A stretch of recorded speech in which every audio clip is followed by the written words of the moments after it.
നമസ്കാരം. മലയാളി വാർത്ത ഇൻസൈഡിലേക്ക് സ്വാഗതം. പുറമേക്കെല്ലാം ശാന്തം, എങ്കിലും ഉള്ളിൽ ചില പൊട്ടിത്തെറികളുണ്ട്. അതാണ് UDF മന്ത്രിസഭാ വികസനത്തിൽ നമ്മൾ കാണുന്നത്. വാർത്തകൾ സത്യസന്ധതയോടെ അവതരിപ്പിക്കുക. മലയാളി വാർത്ത എപ്പോഴും പുലർത്തുന്ന സമീപനം അതാണ്. വിശകലനങ്ങളിൽ പിഴവില്ല എന്നല്ല അതുകൊണ്ട് അർത്ഥമാക്കുന്നത്. പരമാവധി വാർത്തകളോട് നീതി പുലർത്തുക, സത്യത്തിൻ്റെ ഓരം ചേർന്ന് നിൽക്കുക. വാർത്തകൾ ഏറെക്കുറെ നിജസ്ഥിതി അറിഞ്ഞതിന് ശേഷം കൃത്യമായി അവതരിപ്പിക്കുകയാണ് ഞങ്ങളുടെ ശൈലി. വേഗത്തേക്കാൾ അവധാനതയ്ക്കാണ് ഞങ്ങൾ മുൻതൂക്കം നൽകാറുള്ളത്. ഇക്കഴിഞ്ഞ നിയമസഭാ ഇലക്ഷനിലും ഇത്തരമൊരു സമീപനമാണ് മലയാളി വാർത്ത പുലർത്തിയത്. വ്യക്തിപരമായ അധിക്ഷേപങ്ങൾക്ക് മുതിരാറില്ല. അതുകൊണ്ട് തന്നെ ധാരാളം ആളുകൾ ഞങ്ങളെ വിളിച്ചു പറയാറുണ്ട്, മലയാളി വാർത്തയുടെ വാർത്തകളിൽ ഞങ്ങൾക്ക് വലിയ വിശ്വാസമെന്ന്. മന്ത്രിസഭ വികസന ചർച്ചകളിലും കാര്യങ്ങൾ വ്യക്തതയോടെ അവതരിപ്പിക്കണമെന്ന് ഞങ്ങൾക്ക് നിശ്ചയമുണ്ട്. കഴിഞ്ഞ 48 മണിക്കൂറുകളായി തലസ്ഥാനം കാണുന്നത് മാരത്തൺ ചർച്ചകളാണ്. നിയുക്ത മുഖ്യമന്ത്രി VD സതീശൻ ചർച്ചകൾക്ക് നേതൃത്വം കൊടുക്കുന്നു. ഡൽഹിയിൽ നിന്നെത്തിയ KC വേണുഗോപാൽ പരമാവധി തൻ്റെ പക്ഷത്തുള്ളവരെ മന്ത്രിസഭയിൽ തിരികെ കയറ്റാനുള്ള ശ്രമങ്ങൾ തുടരുന്നു. രമേശ് ചെന്നിത്തല ഏറെക്കുറെ ശാന്തനാണ്. ഇന്ന് വൈകിട്ടോടെ പട്ടിക ഗവർണർക്ക് സമർപ്പിക്കണം. അതുകൊണ്ട് തന്നെ ശക്തമായ ചർച്ചകളുമായി VD സതീശനും രമേശ് ചെന്നിത്തലയും KC വേണുഗോപാലും മുന്നോട്ട് നീങ്ങുന്നു.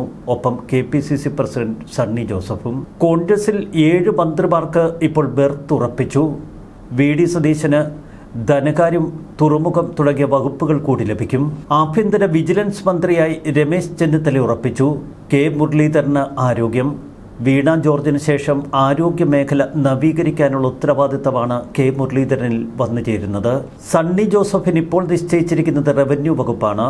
എന്നാൽ മറുവശത്ത് PJ ജോസഫ് ഒറ്റ മന്ത്രിസ്ഥാനം മാത്രമേ തങ്ങൾക്കുള്ളൂ എങ്കിൽ റവന്യൂ വകുപ്പ് കൂടി വേണമെന്ന് ശാഠ്യം പിടിക്കുകയാണ്. PJ ജോസഫിനൊരു വിട്ടുവീഴ്ച എന്ന നിലയിൽ റവന്യൂ വകുപ്പ് വിട്ടുകൊടുത്താലോ എന്ന ആലോചന സതീശനിലുണ്ട്. എന്നാൽ KC വേണുഗോപാലും സണ്ണി ജോസഫും വാശി പിടിക്കുകയാണ്. സണ്ണി ജോസഫ് KPCC അധ്യക്ഷനാണ്. റവന്യൂ വകുപ്പിൽ കുറഞ്ഞൊരു വകുപ്പിനെക്കുറിച്ച് ചിന്തിക്കാൻ കഴിയില്ല. ഇക്കാര്യം PJ ജോസഫിനെ പറഞ്ഞ് മനസ്സിലാക്കാനുള്ള ശ്രമമാണ് സതീശൻ തുടരുന്നത്. ഷിബു ബേബി ജോൺ ഇന്നലെ ഇറിഗേഷൻ വകുപ്പ് ഉറപ്പിച്ചു. ജലസേചന വകുപ്പ് ഷിബു ബേബി ജോണിന് നൽകാം എന്ന ഉറപ്പാണ് സതീശൻ നൽകിയത്. നേരത്തെ PJ ജോസഫ് വിഭാഗത്തിന് ഇറിഗേഷൻ വകുപ്പിന് പ്രതീക്ഷയുണ്ടായിരുന്നു. എന്നാൽ ഷിബു ബേബി ജോണിന് ഉറപ്പിച്ചതോടെ ഇറിഗേഷൻ വകുപ്പ് കൈവശം വന്നു എന്ന സ്ഥിതിയിലായി ജോസഫിന്. ചുരുക്കത്തിൽ ഇറിഗേഷൻ വകുപ്പും ഇപ്പോൾ കോൺഗ്രസിൻ്റെ നിയന്ത്രണത്തിലല്ല. AP അനിൽകുമാറിന് ടൂറിസം തന്നെയാണ് ഏറെ പ്രിയം. പണ്ട് ടൂറിസം വകുപ്പ് മന്ത്രിയായിരുന്ന AP അനിൽകുമാറിനെ സംബന്ധിച്ച് ടൂറിസം കിട്ടിയതിൽ സന്തോഷം. പുതുമുഖ MLA ആയ M ലിജുവിന് എക്സൈസ് വകുപ്പ് തന്നെയാണ് ലഭിക്കുന്നത്. ലിജുവിൻ്റെ വകുപ്പ് സംബന്ധിച്ച ധാരണ ഏറെക്കുറെ ഉറപ്പിച്ചു. ബിന്ദു കൃഷ്ണയ്ക്കും സാമൂഹ്യ നീതി വനിതാ ക്ഷേമ വകുപ്പ്. ഒരു വശത്ത് T Siddique, KC Venugopal T സിദ്ദിഖിന് വേണ്ടി വാശി പിടിക്കുന്നു. മറുവശത്ത് ഷാനിമോൾ ഉസ്മാനു വേണ്ടി ശക്തമായ ചരടുവലികൾ സതീശനും നടത്തുന്നു. രണ്ടിലൊരാൾക്ക് നറുക്ക് വീഴും. ചാണ്ടി ഉമ്മൻ, റോജി M ജോർജ്, രണ്ടുപേർക്കും 2 പക്ഷങ്ങൾ ചേർന്ന് വാശി പിടിക്കുന്നു. എന്നാൽ ചാണ്ടി ഉമ്മനെ മന്ത്രിയാക്കാൻ കൂടുതൽ താൽപ്പര്യപ്പെടുകയാണ് സതീശൻ. ചാണ്ടി ഉമ്മന് യുവജനക്ഷേമം, കായികം തുടങ്ങിയ വകുപ്പുകൾ ലഭിക്കും. തിരുവഞ്ചൂർ രാധാകൃഷ്ണന് സ്പീക്കർ സ്ഥാനം നൽകാനാണ് സതീശൻ താൽപ്പര്യപ്പെടുന്നത്. ഇക്കാര്യത്തിൽ KC വേണുഗോപാലുമായി ഒരു സമവായത്തിലെത്തി. എന്നാൽ തിരുവഞ്ചൂർ തനിക്ക് മന്ത്രിസ്ഥാനം വേണമെന്ന ഉഗ്രവാശിയിലാണ്. തിരുവഞ്ചൂരിന് പ്രായാധിക്യ പ്രശ്നങ്ങളുണ്ട് എന്ന് സതീശൻ കരുതുന്നു. കാര്യങ്ങൾ കൃത്യമായി പഠിക്കാനും അവതരിപ്പിക്കാനും തിരുവഞ്ചൂരിനിപ്പോൾ പഴയതുപോലെ കഴിയുന്നില്ല. സ്പീക്കർ സ്ഥാനത്തിരിക്കാൻ ഒരു മുതിർന്ന നേതാവിനെ തന്നെ നിയോഗിക്കുകയാണ് നല്ലത്. തിരുവഞ്ചൂരിനോട് സ്പീക്കർ സ്ഥാനം ഏറ്റെടുക്കാൻ ശക്തമായ സമ്മർദ്ദം സതീശൻ ചെലുത്തുന്നു. ചുരുക്കത്തിൽ Sunny Joseph, Ramesh Chennithala, K Muraleedharan, PC Vishnunath, M Liju, Bindu Krishna എന്നിവർ ക്യാബിനറ്റ് ബെർത്ത് ഉറപ്പിച്ചു. ഏറ്റവും ശക്തമായ ബെർത്തിൽ ഇപ്പോൾ നിൽക്കുന്നത് PC വിഷ്ണുനാഥാണ്.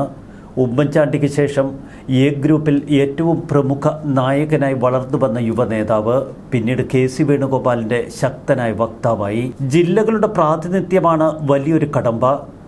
മുസ്ലിം ലീഗുമായുള്ള ചർച്ചകൾ പൂർത്തിയാക്കിയതിനു ശേഷം മാത്രമേ കോഴിക്കോട് ജില്ലയുമായി ബന്ധപ്പെട്ട് കൂടുതൽ മന്ത്രിമാരെ നിയോഗിക്കാൻ കോൺഗ്രസിന് കഴിയൂ. മുസ്ലിം ലീഗ് ഇപ്പോഴും 5 മന്ത്രിമാർക്കുള്ള വാശിയിലാണ്. എന്നാൽ മുസ്ലിം ലീഗിന് 5 മന്ത്രിമാരെ നൽകേണ്ടതില്ല എന്ന് KC വേണുഗോപാൽ ശക്തമായി പറയുന്നു. VD സതീശൻ മുസ്ലിം ലീഗിന് 5 മന്ത്രിമാരെ നൽകണമെന്ന വാശിയിലാണ്. നേരത്തെ തന്നെ സതീശൻ ഇത് സംബന്ധിച്ച ചില നീക്കുപോക്കുകൾ ലീഗ് നേതൃത്വവുമായി ഉണ്ടാക്കി എന്നാണ് മറ്റു കോൺഗ്രസ് നേതാക്കൾ കരുതുന്നത്. മുഖ്യമന്ത്രി ഉൾപ്പെടെ 12 അംഗങ്ങളാവും കോൺഗ്രസിൽ. കളമശ്ശേരി MLA VE അബ്ദുൾ ഗഫൂറിനെ മന്ത്രിയാക്കാൻ ലീഗ് തീരുമാനിച്ചാൽ അൻവർ സാദത്തിന്റെ സാധ്യതയടയും. ഇത് രമേശിനെ വീണ്ടും പ്രകോപിപ്പിക്കും. അൻവർ സാദത്തിന് മന്ത്രിസ്ഥാനം നൽകണമെന്നത് തുടക്കം മുതൽ രമേശ് ചെന്നിത്തല മുന്നോട്ട് വയ്ക്കുന്ന ശക്തമായ ആവശ്യമാണ്. മുസ്ലിം ലീഗ് AKM അഷ്റഫിനാണ് മന്ത്രിസ്ഥാനം നൽകുന്നതെങ്കിൽ അൻവർ സാദത്തിന് കൊച്ചി കേന്ദ്രീകരിച്ച് തന്റെ ബെർത്തുറപ്പിക്കാം. ഷാനിമോൾ ഉസ്മാൻ, T സിദ്ദിഖ് രണ്ടിലൊരാളെ മാത്രമേ മന്ത്രിസ്ഥാനത്തെത്തിക്കാൻ കഴിയൂ എന്ന ശക്തമായ സാഹചര്യമാണ് മുന്നിലുള്ളത്. ഇത് കേസിയെ വീണ്ടും ചൊടിപ്പിക്കുന്നു. 2 വനിതാ മന്ത്രിമാർ എന്ന നിർദ്ദേശം ഹൈക്കമാൻഡ് വെച്ചാൽ അത് ഷാനിമോളിന് തുണയാകും. അതല്ല എങ്കിൽ മറ്റ് 2 പേരിൽ ഒരാൾ മന്ത്രിയും ഷാനിമോളെ ചിലപ്പോൾ ഡെപ്യൂട്ടി സ്പീക്കറുമാകാനുള്ള സാധ്യതയാണ് മുന്നിൽ. ഈ മണിക്കൂറുകൾ ഏറ്റവും ശക്തമായ ചർച്ചകളിലേക്ക് കടന്നിരിക്കുന്നു. T Siddique മന്ത്രിയായാൽ IC Balakrishnan ക്യാബിനറ്റിലെത്തില്ല. എന്നാൽ IC ബാലകൃഷ്ണനെ ക്യാബിനറ്റിലെത്തിക്കണമെന്ന് രമേശ് ചെന്നിത്തലയ്ക്ക് വലിയ താല്പര്യമുണ്ട്. സമുദായ പരിഗണനയാണ് മുന്നിൽ. വയനാട് ജില്ലയിൽ നിന്ന് 2 മന്ത്രിമാർക്ക് സാധ്യതയില്ല എന്ന നിലപാട് മറുവശത്ത് സതീശൻ ഉയർത്തുന്നു. ഒരു വശത്ത് T സിദ്ദിഖിന് വേണ്ടി KC വേണുഗോപാൽ, മറുവശത്ത് IC ബാലകൃഷ്ണന് വേണ്ടി രമേശ് ചെന്നിത്തല. കാത്തിരുന്ന് കാണാം. ലീഗ് മന്ത്രിമാരുടെ നിർണയം പൂർത്തിയായാൽ കോഴിക്കോട് ജില്ലയുടെ പ്രാതിനിധ്യം ഉറപ്പിക്കേണ്ടതുണ്ട് കോൺഗ്രസിന്. കോഴിക്കോട് നിന്ന് മന്ത്രി ഉണ്ടാകുമെന്നത് ഉറപ്പാണ്. പാറക്കൽ അബ്ദുള്ള മന്ത്രിയായാൽ കോൺഗ്രസിൽ നിന്നൊരു പക്ഷേ ആരെയും പരിഗണിച്ചേക്കില്ല.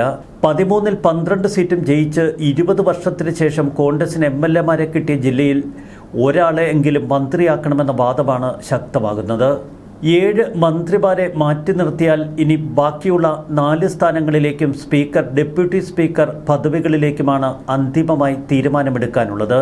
ചുരുക്കത്തിൽ ഇനി കോൺഗ്രസിന്റെ ശേഷിക്കുന്ന മന്ത്രിസ്ഥാനങ്ങളിലേക്ക് ഇപ്പോൾ പരിഗണിക്കപ്പെടുന്നവർ Shanimol Usman, AP Anilkumar, IC Balakrishnan, Roji M John, Vincent TJ Vinod, Chandy Oommen. ഇവരിൽ ചാണ്ടി ഉമ്മന് സാധ്യതകളേറുന്നു. ഷാനിമോൾ മന്ത്രിയായാൽ ഡെപ്യൂട്ടി സ്പീക്കറായി ബൽറാമിനെ നിയോഗിക്കണം എന്നൊരു കൂട്ടർ വാദിക്കുന്നു. സാമുദായിക സന്തുലനം കണക്കിലെടുത്ത് K ജയന്ത്, സേനാപതി വേണു, ശക്തൻ തുടങ്ങിയവരുടെ പേരുകളും മറ്റൊരു വശത്തു നിന്നുയരുന്നു. ശക്തമായ സമ്മർദ്ദമാണ് ഇപ്പോൾ മന്ത്രിമാരെ നിശ്ചയിക്കുന്നതിൽ. PJ ജോസഫ് വിഭാഗവുമായുള്ള ചർച്ചയിൽ ഒരു മന്ത്രിസ്ഥാനം എന്ന നിലയിൽ കാര്യങ്ങളെത്തി. ഇപ്പോൾ ജോസഫ് ശാഠ്യം പിടിക്കുന്നത് റവന്യൂ വകുപ്പ് തങ്ങൾക്ക് ലഭിക്കണമെന്നാണ്. എന്നാൽ അതിനുള്ള സാധ്യതയുമില്ല. ചീഫ് വിപ്പ് സ്ഥാനവും കേരള കോൺഗ്രസ് ജോസഫ് വിഭാഗത്തിന് നൽകും. ചീഫ് വിപ്പായി അബു ജോൺ ജോസഫിനെ ആക്കണമെന്നതായിരുന്നു PJ ജോസഫിൻ്റെ മനസ്സിലിരിപ്പ്. എന്നാൽ പാർട്ടിയിൽ തോമസ് ഉണ്ണിയാടൻ്റെ സീനിയോറിറ്റി അവഗണിക്കാൻ ഇപ്പോഴത്തെ സാഹചര്യത്തിൽ ജോസഫിന് കഴിയില്ല. ഇന്നലെ വൈകിട്ടോടെ കാര്യങ്ങൾ കീഴ്മേൽ മറിഞ്ഞു. തോമസ് ഉണ്ണിയാടൻ ചീഫ് വിപ്പാകും എന്ന തലത്തിൽ ഇപ്പോൾ കാര്യങ്ങൾ എത്തി നിൽക്കുന്നു. മറ്റൊരു തീരുമാനമാണ് ജോസഫ് കൈക്കൊള്ളുന്നതെങ്കിൽ ജോസഫ് ഗ്രൂപ്പിൽ വലിയ പൊട്ടിത്തെറികളുണ്ടാകും. മോൻസ് ജോസഫിന് ഇപ്പോൾ നൽകിയിരിക്കുന്നത് കൃഷി വകുപ്പാണ്. എന്നാൽ ജലസേചന വകുപ്പ് തനിക്ക് ലഭിക്കണമെന്ന വാശിയുണ്ട് മോൻസ് ജോസഫിന്. റവന്യൂ വകുപ്പ് കിട്ടിയില്ലെങ്കിൽ ജലസേചനം. ഇതാണ് മോൻസിന്റെ ഉള്ളിലിരിപ്പ്. CP ജോൺ ഗതാഗത മന്ത്രിയാകുമെന്ന സൂചനയാണ് പുറത്തു വരുന്നത്.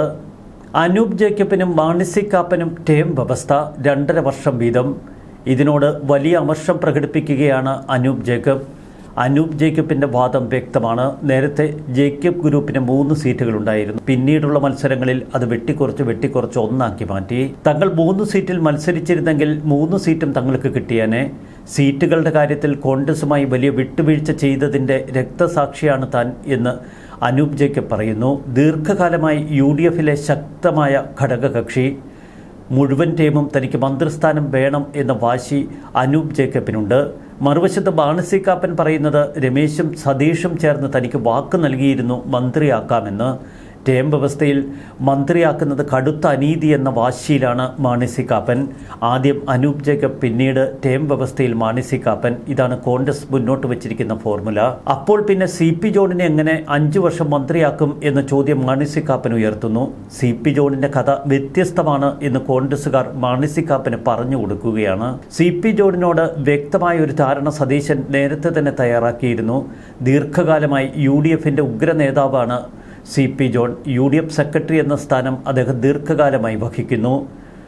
വർഷങ്ങളായി UDFിന്റെ നെടുന്തൂണായി പ്രവർത്തിക്കുന്ന CP ജോണിന് തലസ്ഥാനത്തെ സെൻട്രൽ സീറ്റ് നൽകണമെന്നതും കോൺഗ്രസിന്റെ ആഗ്രഹമായിരുന്നു. ബൗദ്ധിക തലങ്ങളിലൊക്കെ വലിയ ഉയർന്ന നേതാവാണ് CP ജോൺ എന്ന് കോൺഗ്രസ് മാണി സി കാപ്പനെ ഉപദേശിക്കുന്നു.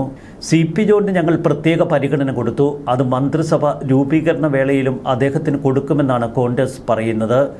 CP ജോണിന് ഗതാഗത വകുപ്പ് നൽകുന്നത് അതുകൊണ്ട് തന്നെയാണ്. ഗതാഗത വകുപ്പിനെ ഒന്ന് പരിഷ്കരിക്കണം. എന്തായാലും കോൺഗ്രസ് ഘടകകക്ഷികൾ തമ്മിലുള്ള ചർച്ചകൾ ഇന്ന് ഉച്ചകഴിഞ്ഞ് 2 മണിയോടെ പൂർത്തിയാകും. കോൺഗ്രസിനുള്ളിലെ മന്ത്രിമാരെ സംബന്ധിച്ചുള്ള ചർച്ചകളും ഏതാനും മണിക്കൂറുകൾക്കുള്ളിൽ തീരും. ന്യൂസ് ഡെസ്ക് മലയാളി വാർത്ത ഇൻസൈഡ്.